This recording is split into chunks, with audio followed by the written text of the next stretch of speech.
My name is Allison Sneaver, and today is July 19th, 2019, and I am interviewing Ken Spore at the Newkirk Public Library. So my first question today is, what motivated you to join the military? I was a couple years out of high school, and I just was ready to see different parts of the country, and one of my friends, Jeff Kinky, had already joined up in the paratroopers, and so I and Terry Sutherland decided we'd join up and go be stationed where he was at in Italy.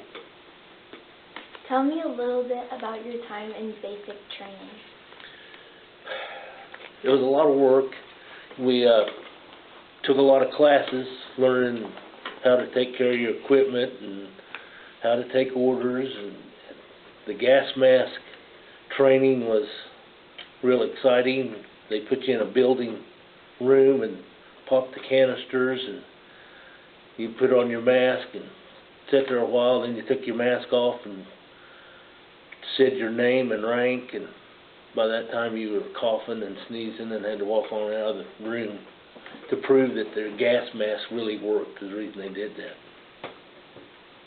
So what was your primary job after training? I was a field wireman, communications. We took care of the communications between the cannons and the fire range, where they gave them orders to shoot the guns. Were you deployed? If so, where were you deployed to? Vicenza, Italy. I was in Italy for my term. We were in first the 105 battery, and half of our time we were deployed in other countries doing maneuvers with other countries and shooting our cannons. Did you ever, when you went to a different country, did you ever get to explore and see the beautiful country, or was it just strictly you had to stay on base? While we were in Italy, it was kind of a day job. You know, you spent time at playing army, and then in the evenings you were off duty. You could go out and see the country, and I took a week's vacation, and we went up in the mountains and skiing, and so it was kind of just like a regular job, unless we was on maneuvers, and then it was 24 hours, 7 days a week, play army. What was the most demanding part of your deployment? Probably sitting on the tarmac, suited up, ready to jump, because they told us if we had parachuted into a situation that 75% of us would probably be shot on the way down. And in 24 hours, if we didn't get relief, the enemy would overrun our company. So I think that was most demanding, is to stay ready and be the best army or soldier that you could be. Where did you serve the majority of your time in service? Vicenza, Italy was my basic place we stayed, but we were in a battery, and we went 50% of our time was probably spent in other countries on maneuvers, and 50% in Italy. We went to England, France, Germany. We went to a lot of countries and played war. What rank are you most proud of to have earned, and why? Oh, I got out as a E4, and in 4 years,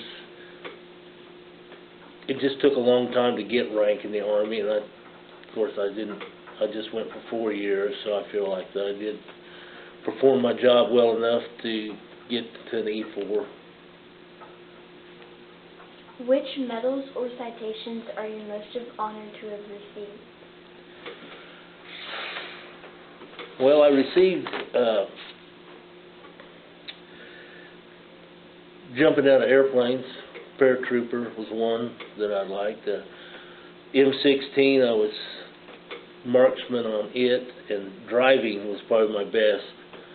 we did a lot of driving over in Italy and England, driving on the wrong side of the road, and it, took a little getting used to changing left to right while you're driving. Did you ever, like, swerve out of the road when you were trying to drive? That was a long time ago, and I expect, we probably did a little swerving now and then.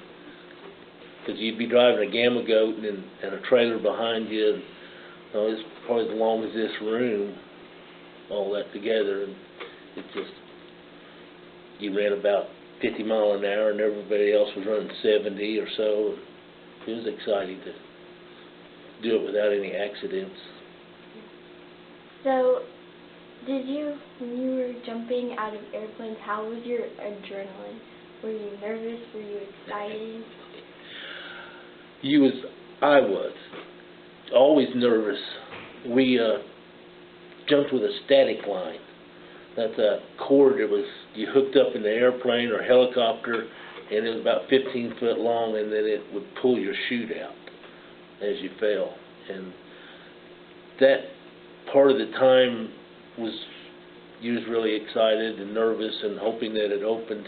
And after it opened, you calmed down a little because you knew you were safe, or going to be safe when you hit the ground, as long as you performed your job well. Tell me about some of the special people you met.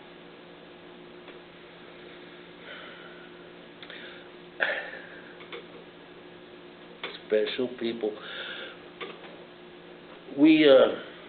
The people in Italy were fairly nice. I mean, they were nice. I enjoyed going out into the crowds, towns or whatever, and visiting with people.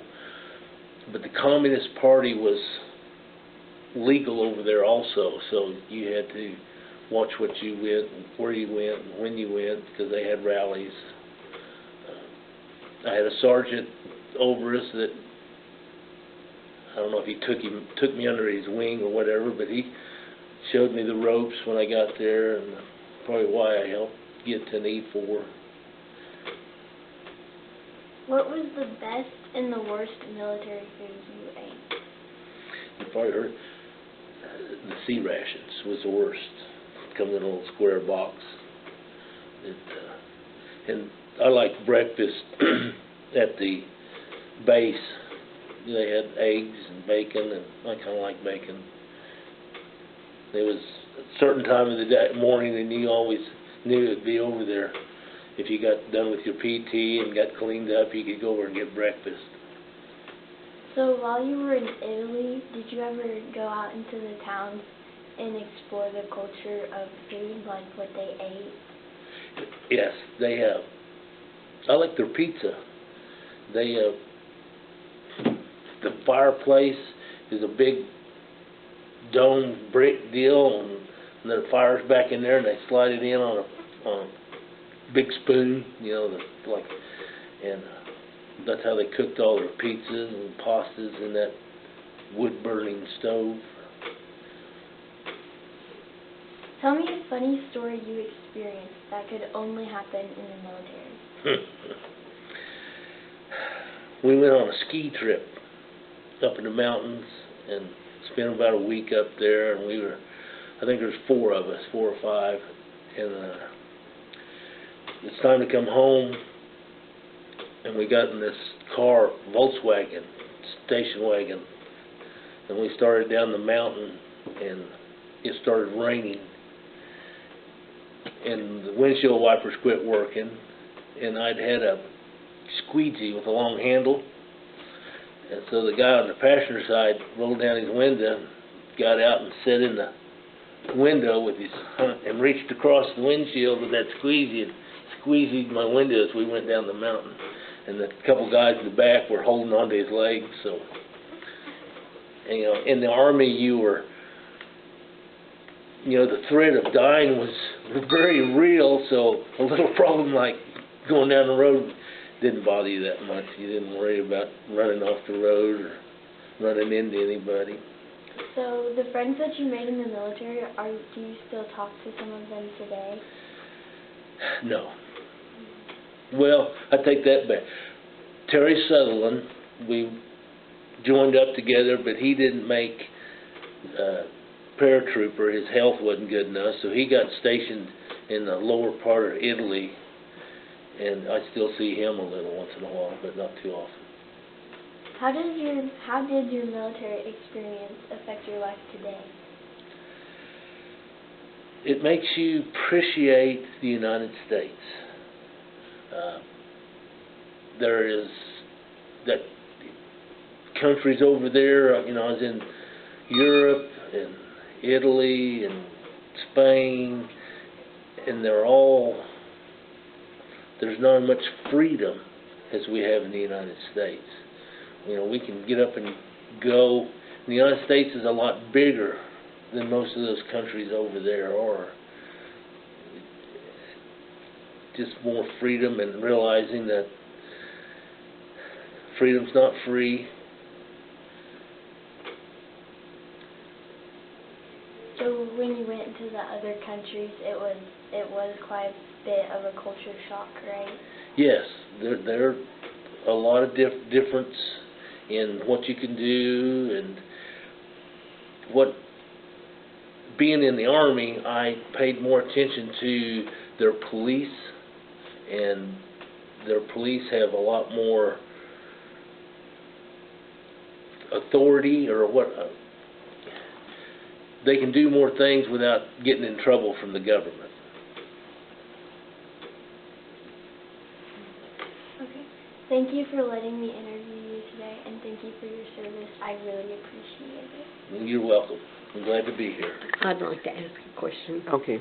How did the people in the other countries react to the American military over there? Basically acted good, but you know, the Communist Party was over there, and you know, and they'd have rallies, and they'd tell us that they were having a rally in Vicenza or somewhere, and you need to stay out of there, but most of all, they were pleasant.